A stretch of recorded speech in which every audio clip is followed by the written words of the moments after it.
Is Bitcoin halal? So this wasn't a straightforward question, but luckily I had a few unique skills to call upon when coming up with a decision. Instead of approaching this from one angle, I used my experience of working in finance, working in big tech, being a chartered accountant, as well as being qualified in Islamic finance to come up with an answer. With the first of the 4 areas I looked at being the digital angle.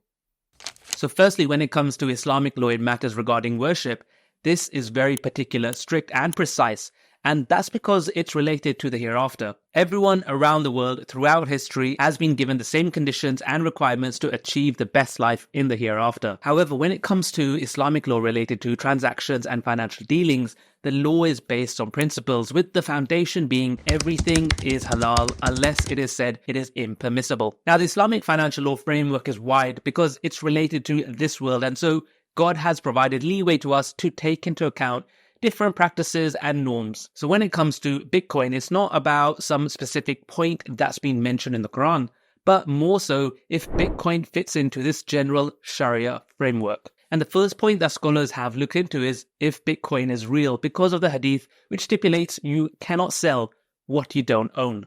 So for the most part of human history, the majority of ownership has been physical, which made this easy to understand. We've got assets such as cars, mobiles, phones, books, all of which we can hold, sell, and also derive benefit from. And so it begs the question, how can something such as Bitcoin fall under this ownership criteria when there's no chance you'll ever see it in your hands? Well, taking a step back, not being able to see something doesn't imply it's not there.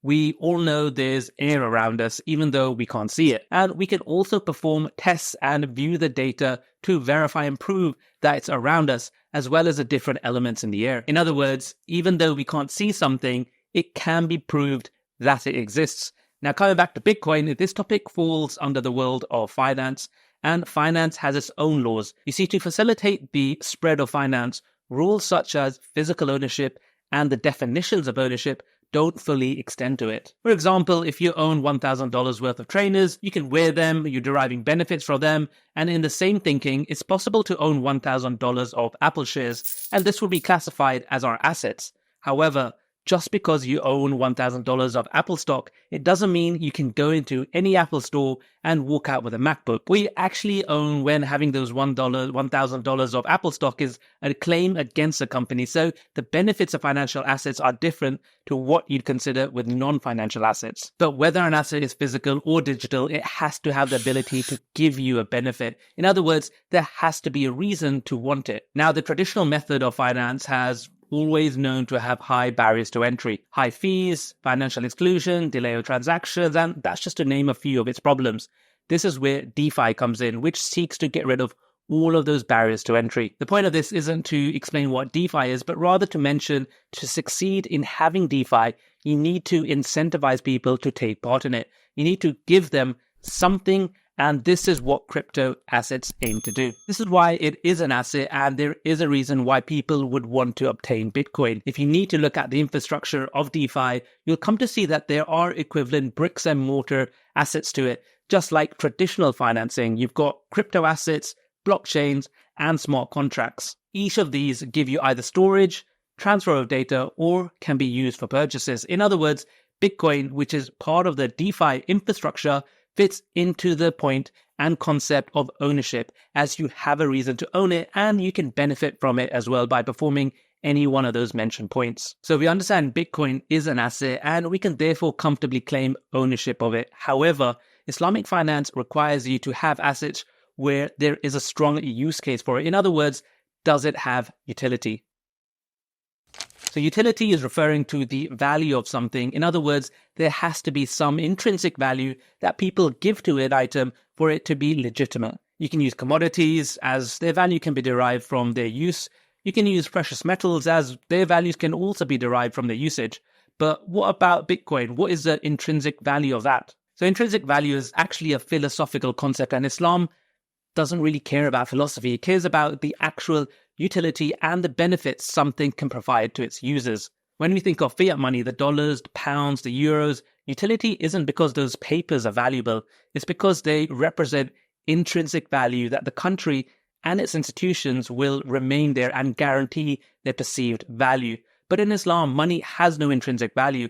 It's only a medium of exchange. The Quran or Sunnah never defined any characteristics or conditions of what money should have. And at the end of the day, Sharia is not fixated on the form something takes, but based on, as mentioned earlier, the principles and framework for it to be beneficial for the economy. There's many digital products which will never be tangible, but provide great benefits. These include digital books, digital videos, as well as digital currencies.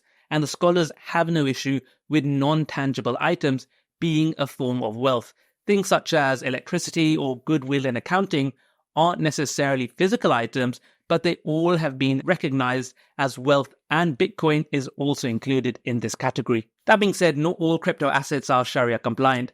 Covering the criteria for what makes a cryptocurrency Sharia compliant are the following screenings. Legitimacy screening, ensuring that crypto assets is a genuine product and not a scam. Project screening, ensuring that the project is Sharia compliant. Financial screening, ensuring that it meets the financial criteria if it is an equity-based token. Token screening, understanding the Sharia compliance of the token. And staking screening, understanding the Sharia compliance of the staking mechanism. And whilst Bitcoin passes these tests, if you're thinking of getting involved with other cryptocurrencies, these are the screening you'll have to go through to take into account.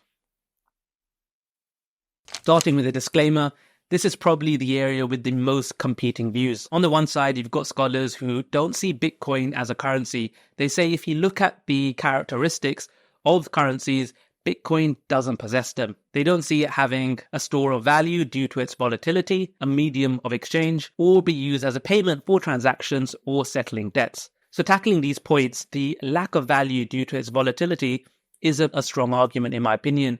Risk is not prohibited in Islam. In fact, if you go back to the fundamentals of Islamic finance, risk is a core component. Risk sharing is something that an investor has to make sure exists when they're getting involved in a project. If there is no risk, in other words, 100% guaranteed profits, then that would be an impermissible project to be involved in Islam.